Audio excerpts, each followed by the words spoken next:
I will now recognize Ms. Manning for 5 minutes. Thank you, Mr. Chairman. As the granddaughter of immigrants who came to this country fleeing religious persecution, I'd like to associate myself with Representative Dean's remarks. Now, it's clear that we are facing a migration crisis in the Western Hemisphere and that our immigration system is broken. But Congress has failed to pass meaningful, comprehensive, bipartisan immigration reform for more than 30 years. It's up to us to fix this problem. We need comprehensive bipartisan immigration reform, including border security. We have a dramatic workforce shortage in this country. No matter where I go in my district, business owners tell me that they cannot find enough workers to hire. They have asked me why we can't have more legal immigrants and why we can't get work authorization for people who are desperate to come here and work hard to support their families.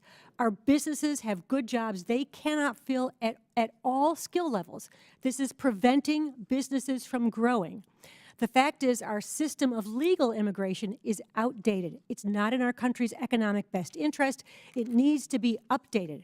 We last had comprehensive immigration reform in 1986, before we had laptop computers, before we had cell phones, before some of my colleagues were even born. That is why I helped introduce the Bipartisan Dignity Act alongside Congresswoman Veronica Escobar and my colleagues on this committee, Representatives Maria Salazar and Mike Lawler. That bill has increased funding for humane border control, for dramatically speeding up the asylum process, and updates our legal immigration system in a way that will help our country's economic needs. So I wish members of our committee would spend time discussing the need for immigration reform, both at the border area and also up and down the legal immigration system. And I hope that people on this committee will look at the Dignity Act and find it in their economic interest to support that. So, Mr. Isaacson, let me turn to you. What does Congress's continued inaction on immigration mean in terms of the number of people that will continue to make the dangerous trip to our southern border because we don't have legal options for them? That's an excellent question, and thank you so much for your work on the Dignity Act, which is, I have some critique of it, but it's a good first step. It's not a perfect bill. No. There are things I love and there are things I hate, which is what we are going to have to do if we ever get a bipartisan immigration bill passed. I applaud that spirit. But in answer to your question, as we're still with our framework from the 1990s of immigration, if somebody wants protection, what are their choices right now? There are maybe 20,000 spots for the refugee program, tiny little Central America migrants program, minors program. There's some tiny, humanitarian parole programs and family reunification programs. Maybe you can luck out and get a temporary work visa, but that doesn't offer you protection. You have to go back. And so that creates this only other option, which should be an absolute last resort, which is to go across all of these countries for hundreds of miles, set foot on U.S. soil, usually at the U.S.-Mexico border. So, Mr. Isaacson, I know the administration has put significant effort into trying to deliver increased private sector investment in Central America to try to provide more opportunities for people who live there. Has this been sufficient, and is there more we can do to help those economies grow? The private sector investment can create some good jobs for a few percentage points of the population. That is very important, especially in the short term when you're trying to give people one less incentive to leave. We have to think about the medium and long term too, which is, again, anti-corruption in education, protecting human rights, protecting democracy, making people feel they have a future and that their country they live in has a future. And yeah, private sector investment is part of that. So our Dignity Act provides resources to allow migrants to undergo credible fear interviews and apply for asylum in third countries or in their countries of origin. And I understand the Biden administration is working on a system like this to have regional processing centers. Would this help us? Being able to access some way of getting protection without having to make that journey would definitely be a help. You'd have to create something new in the law, which you're proposing to do. Thank you. My time is about to expire. Thank you very much. I yield back. Thank you very much, Ms. Manning. At this time, I'll turn it over to Mr. Baird and recognize him for 5 minutes. Thank you, Mr. Chair, and I thought if few witnesses were willing to come back after we voted, the least I could do is come back and ask some kind of question. So anyway, thank you for doing that, giving us the opportunity to ask questions. But you know, my interest is the fact that, and some of this has already been mentioned, and we've been focusing on our southern border and the astronomical numbers of people that are coming into our country. And the Border Patrol have recently seen a major change in the crossings. Not so much Venezuelans, Hondurans, or Guatemalans, but the Chinese. And so a recent article reported that more than 24,000 Chinese citizens have been apprehended in the past year, making that more than in the past 10 years alone. So, Mr. Isaacson, in your experience with regional security, what are the regional policy changes that the United States faces with Latin America when it comes to mass migration and their relationship to China? And then has there been a new agreement between Latin American countries and China that have caused this increase in the Chinese immigration at our southern border? I think the increase in Chinese immigration owes to a worsening of repression under the Xi regime. For about 15 years now, some Chinese have been coming generally to Ecuador. Ecuador changed its constitution about 15 years ago to say that migration is a right, and they don't require visas of almost anybody. So you can fly to Ecuador and, yeah, start your journey through all of those countries all the way up to the U.S. border. That really picked up a lot for Chinese, Russians, Turks, and Indians in the last year or two. All of them, many of them have very strong asylum cases, but that's what we're seeing. I was just at the Ecuador-Colombia border and saw a lot of Chinese people with Chinese passports, usually pretty middle class. And yeah, I wish I could talk to them because they didn't have English or Spanish. Do you think this trend is going to continue or increase, or? It could increase somewhat, although it's sort of the Chinese who are coming are the ones who can avoid to the extent possible the Darien Gap. People with some resources. Poor Chinese won't really be able to ever make that trip. So you probably hit a ceiling pretty quickly, I think, on the number who can come. Well, you know, from my perspective, I had some combat experience. The first thing you did when you move into a new area, you set up a perimeter and you set up guards so that you could vet anyone coming or going, and that was the way to protect everyone. And so I think this kind of gets into that same kind of attitude about trying to protect everyone in the country. If there are those that are coming across the border to do nefarious things, right, then I think we have an obligation to have the chance to vet them. And so, so anyway, I would ask any of the other witnesses if you had any thoughts about that question, about the Chinese coming across the border. Well, obviously, I think it's, again, a little naive to think that Chinese nationals did not want to come to the border in large numbers 4 years ago. But they didn't. And they didn't because policies were in place to deter that type of behavior. And you see them in such dramatic numbers here recently because there's no policies to deter it. They know that if they show up, they will be released into American communities. Almost 2 to 3, they will be released. So this idea that somehow in the last 2 to 3 years, we've had a global migration crisis that we've never seen before defies reality. It's not the facts. And as much as anyone wants to say that that's what's going on is a dramatic change along that border that's fueling the crisis. There's always been people in the Western Hemisphere that have always wanted to come to the United States or go to other countries, and that's always going to continue. But the numbers that we're seeing today do not back this theory that there's some type of global migration crisis, and then all of a sudden 250,000 people are going to show up at the southern border.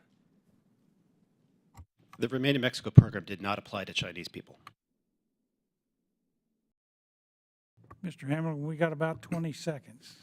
I would echo everything that Secretary Wolf said about that. I would also add, though, that to think that an adversary like China is not going to also, amongst the other folks who are coming here, but also not use it to their advantage in terms of espionage capabilities, defies common sense. We would do the same thing to any other country across the world if they had such an open border environment. So to say that no one's ever going to come across the border and commit espionage, or they're not going to do anything else, it just defies common sense and logic. Thank you. My time's up, and I yield back. Gentleman yields. Chair recognizes Mr. Jackson.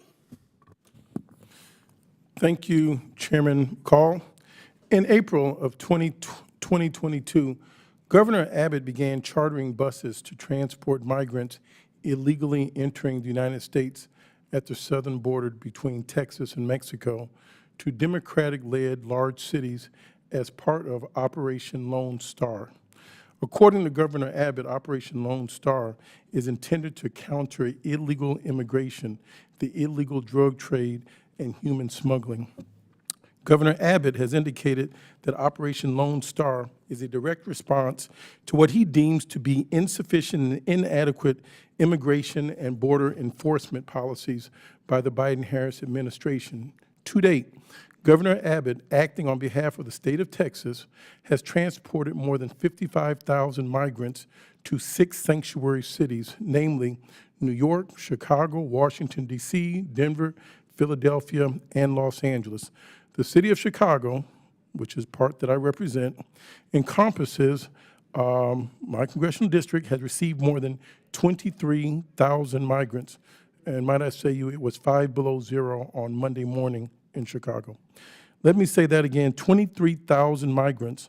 On October 18, 2023, I sent a letter to the United States Department of Justice and the U.S. Department of Homeland Security requesting that each of these agencies launch investigations into the illegal activities of Governor Abbott and the state of Texas. First, to you, Mr. Wolf, would you agree that Governor Abbott's actions have exacerbated the crisis at the border? I would not agree with that. And why not?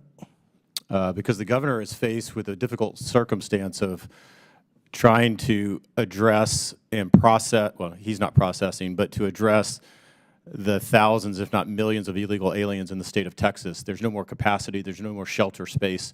He has no way to care for these folks. And instead of turning them out onto the street, he is now, as you indicated, busing them to certain other cities around the country. Okay, just 6 targeted Democratic-led cities. That's Operation Lone Star. I understand that. I'm not speaking for the governor. I'm just telling you what I'm seeing. And so as those buses go to cities like Chicago, New York, and elsewhere, and I think those cities are starting to understand what Texans, I think we Arizonans, understand that and well. others Let me finish have the been questioning. faced with the last 3 How years. does busing migrants, many of them single women and children, to Democratic-led cities improve legal pathways for migration, deter illegal border crossings, and enforce border and immigration laws in a lawful and orderly way? I would ask that of you, Mr. Hamilton. I think the first point that I would make in response to that question is that Governor Abbott is a patriot, and he's doing what he should do to protect his constituents. The notion His that constituents as Americans? his constituents as residents of the state of Texas, he has a constitutional obligation under the Constitution of Texas to protect his constituents. The notion that these tens of thousands of people wouldn't also, maybe in smaller numbers, but wouldn't also be coming to Chicago, into these other cities on their own accord or through the assistance of NGOs and other organizations is false. I mean, they would eventually get there. The problem that we have is we have open border policies from this administration, and Governor Abbott should be applauded for doing. Okay, thank you. That's your opinion. The other question I would have is, do you believe that Governor Abbott is engaging in human smuggling by concealing migrants from law enforcement and busing them specifically under his Operation Lone Star to Democratic-led cities? That's to you, Mr. Isaacs. I would only call it human smuggling if the migrants had no choice about whether to go to the buses. Most of the time, they're in a border city. They've just been released from Border Patrol custody. Most of the time, they have to ask a relative to wire them some money so they can take a bus on their own, and the vast majority of them do that. Governor Abbott is saving their relatives money by helping send them to those cities. If I had to change something strongly about what he was doing, the worst thing he's not doing is not coordinating with the mayors and all the other local authorities in the cities on the receiving end so they could at least know who's coming rather than just dumping them there. I yield back my time. Thank you very much for your participation.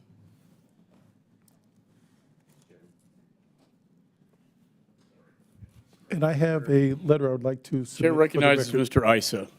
The gentleman has a unanimous consent, though. Mr. Jackson? would I'm you sorry, I'd to like finish? to have a letter admitted into the record, please. You ask unanimous consent? I do. Without objection, so ordered. Thank you, Mr. Chairman. Mr. Wolf, is Texas a sanctuary state? Not to my knowledge, no. Do you know of any sanctuary cities within Texas? I don't.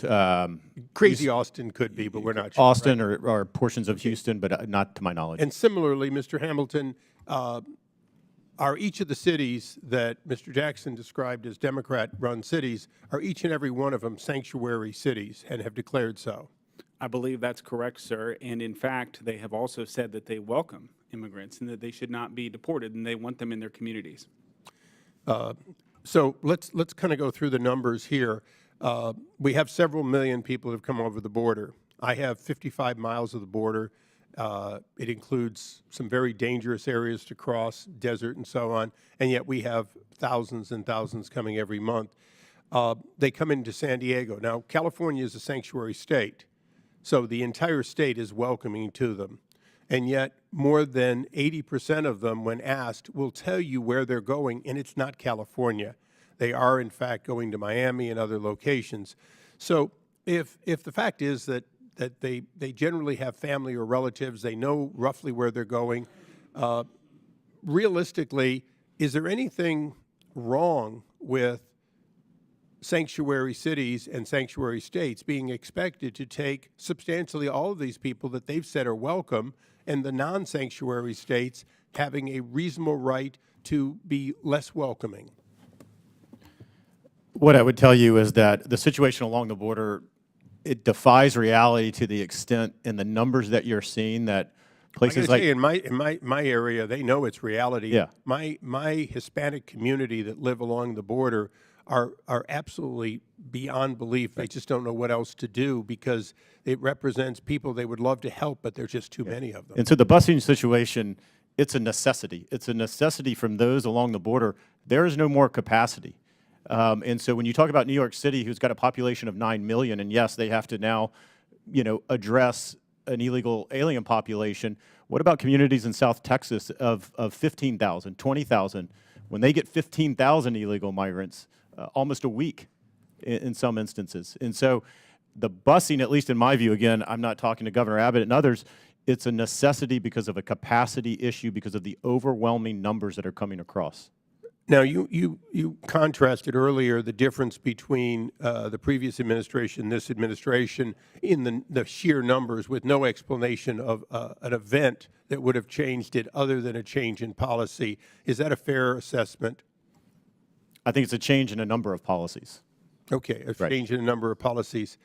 So suffice to say that if we, all of us, all three of you, say that we are bringing in more people in a way that is not helpful and more than what Congress has authorized, which is about 1.4 million a year, if that's not the case, then by any stretch of the imagination, shouldn't we, and this is the Foreign Affairs Committee, shouldn't we in fact be working with other countries to either hold these individuals so they can be more orderly brought in if appropriate, or in fact be part of helping discourage their immigration? And isn't that really what's absent right now, is any kind of discouragement?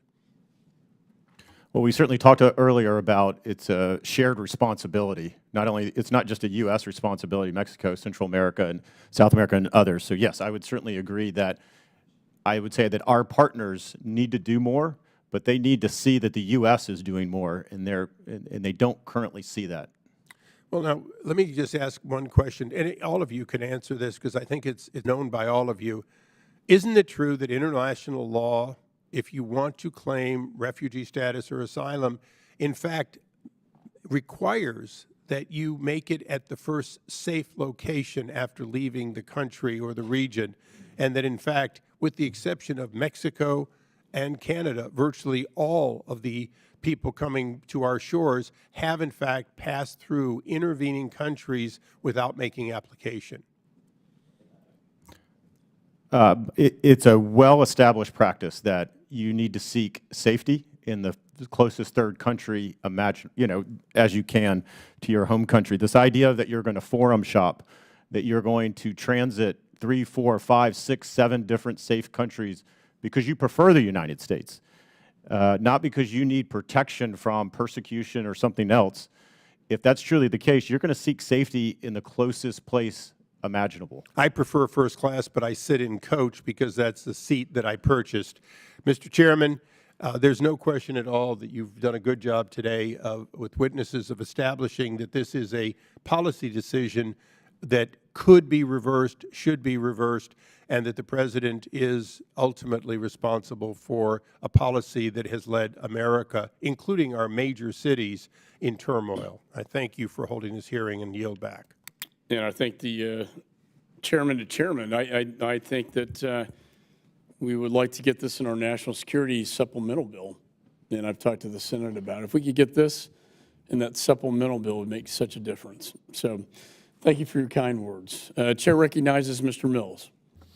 Thank you, Mr. Chairman. You know, I first want to start out, I had this whole list of questions that I was wanting to ask the witnesses, but I first want to address some of the idiocy of those who are in this committee who actually were making statements that couldn't be further from the truth.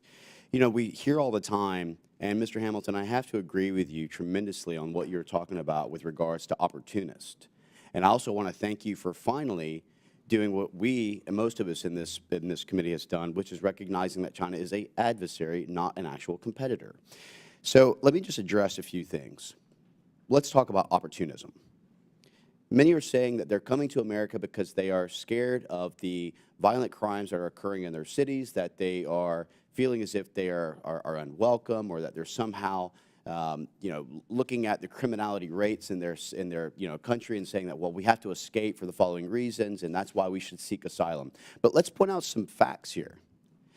We had, just by the CBP's leaked document of October 23, they said we have 6,386 Afghanis, 3,153 Egyptians, 659 Iranians, 123 Iraqis, 185 Jordanians, 164 Lebanese, 24,000 Chinese, 15,594 Mauritanians, 1,613 Pakistanis, 538 Syrians, 30,830 Turkish, 13,624 Uzbek, 139 from Yemen. That is a lot of countries that they would have to have skipped in order to try and seek asylum that would have actually been able to house them for fears of criminality. But let's go back to one of the numbers, 1,613 Pakistanis. Well, it's interesting because if you look at the homicide murder rate in Pakistan and it's 3.98%, I can look at the city of Chicago, which is 29.6%. That's actually more dangerous. Maybe there should be people who are actually trying to exfil out to Islamabad. And I also want to point out the fact that they continue to try and talk about kids in cages. And Mr. Isaacson, you were very proud and kind of almost in a smirkish way was saying, well, Trump was doing this. Does that not continue to go under the Obama and Biden administration where there is a separation of children from the unaccompanied minors or a detention? What we saw under Obama, yeah. I'll tell you, I went to the processing center. But you didn't say Obama there, right? You were proud to smirk in front of my colleague, Mr. Connolly, who likes to, and I'm still hoping that he'll seek treatment for his Trump derangement syndrome. But my whole thing is that we continue to see the same thing where one wants to come in and play as if this is a partisan tool. But let's talk about partisanship because we're all talking about remain in Mexico, right? The illegality, as they're trying to claim. The only thing that's illegal right now is the way that this administration is handling things. But our liberal colleagues in Congress want to pretend that the Trump administration's implementation of MPP was some recent, lawless, irrational invention of the prior administration. But the truth is that the legal foundation of MPP has actually been on the books since the Clinton administration. Mr. Hamilton, you've dealt with the legalities of this. Could you speak to the fact of whether or not that is a true or incorrect statement? That is an absolutely true statement, 100%. The Congress dealt with that on a bipartisan basis. And in fact, I don't have the vote count on the top of my head, but it was a bipartisan vote of massive support for IRA and its passage. So the notion that, you know, this is some kind of conservative conspiracy and this is intended to be harmful to people of certain backgrounds and things, just nothing could be farther from the truth. Well, and I'll tell you what's interesting. You know, my colleagues on the left continue to want to say that border walls don't work, but we saw how quickly Nancy Pelosi and the Democrats put a border wall around the Capitol, right? But they don't work. Let's just go ahead and put it that way. Secretary Wolf, you've been taking hits left and right because you actually believe in keeping our nation secure.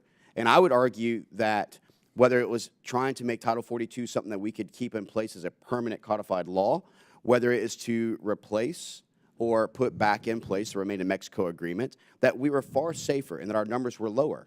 But let's just look at statistics. In 2018, you had the drug cartels that were making around $500 million a year. A lot of money.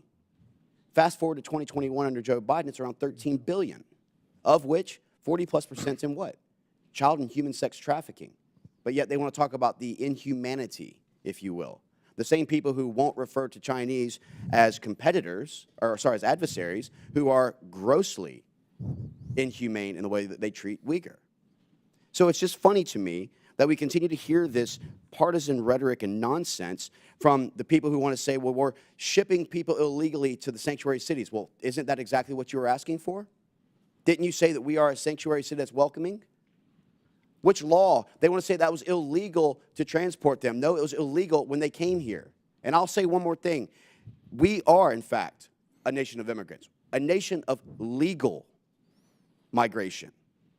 And I will tell you right now that I would love to not just see Remain in Mexico, Title 42, build our border wall, have a early detection awareness that is a cyber and a ISR capability, increase our CBP's strengths, be able to allow ICE to deport those who are actually there, stop the subsidies that is going to illegals, which would allow them to self-deport, and actually protect and realize that we're elected by Americans, not by the illegals who continue to violate our sovereignty. With that, I yield back. Gentleman yields. Last but not least, I appreciate y'all's patience. Mr. Lawler from New York. Thank you, Chairman. We have a migrant crisis in this country, one that has exploded under the current administration. Just under 10 million migrants have crossed our southern border since Joe Biden took office. Now, as a New Yorker, I understand full well that we are a nation of immigrants. My great-grandparents came through Ellis Island. My wife is an immigrant. I've been through this process. It is a fundamentally broken system. We must secure the border. We must stop this massive influx of illegal immigration, human trafficking, fentanyl trafficking, fentanyl pouring into our communities, killing 70,000 Americans last year alone. And people are upset because the governor of a southern border state, which has been overrun for decades, had the temerity to transport migrants up to New York. Joe Biden was flying migrants into my district, Westchester County Airport, on midnight flights, secret flights nobody was supposed to know about, long before Governor Abbott started sending anyone to New York. My Democratic colleagues in New York didn't have boo to say about it. Why? Because they didn't care, because it didn't impact them. They say we're a sanctuary state and a sanctuary city. They use billions in taxpayer funds to provide free housing, free health care, free education, free food, free clothing for undocumented migrants. And now, because it has impacted them, they are complaining. The mayor of New York City, after saying we welcome them, in fact, going to the Port Authority bus terminal to welcome them, now says this crisis is destroying New York City. Now says that we need to cut the NYPD budget at a time when crime is still at record highs. This is an absolute disgrace. This problem can be solved very simply. Secure the damn border. Increase border personnel. Increase court personnel to hear these asylum cases expeditiously. These asylum cases are taking 2 to 3 years to be heard at a minimum, and nearly 2/3 of them are rejected when they are heard because poverty in and of itself is not a prerequisite for asylum. It is tragic. We need to work with our allies in the Western Hemisphere to address many of the challenges. You see the crisis in Venezuela. You see the crisis in Haiti. These are real challenges that we have to deal with. But just leaving our border wide open is not solving the problem. Now, I've heard for years, oh, we have about 11.5 million undocumented immigrants in this country. Well, when you're adding 9.6 million immigrants who are here illegally, who are waiting for their asylum case to be heard, it's a lot more than 11.5. We're talking upwards of over 20 million people who are here illegally. We have to deal with that. You're not rounding everybody up and kicking them out. We all know that. And anybody who suggests otherwise is full of crap. But we have to deal with this. And we have to deal with a legal immigration system that is fundamentally broken. These arbitrary caps that have been in place for decades. Immigration hasn't been reformed since 1986. I was born in 1986. This is a joke. We should be making immigration decisions based on our economic needs. We have a shortage of doctors, of nurses, of home health aides. Instead, we're saying, oh, if you're from this country, no, you've hit your cap. What? It's foolish. It makes no sense. So let's start with one fundamental truth, which is that under Joe Biden, nearly 10 million migrants have crossed our southern border. This administration has failed miserably, miserably to deal with the migrant crisis.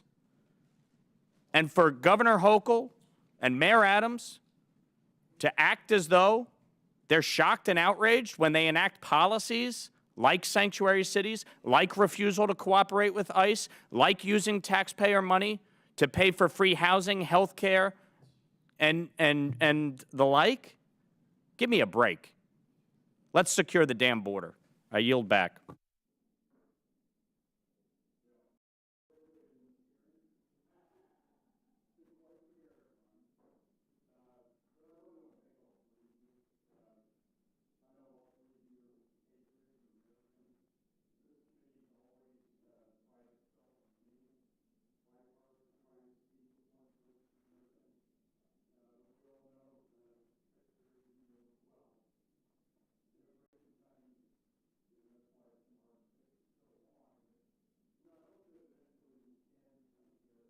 And fix this problem without the partisan rhetoric, because certain things do work.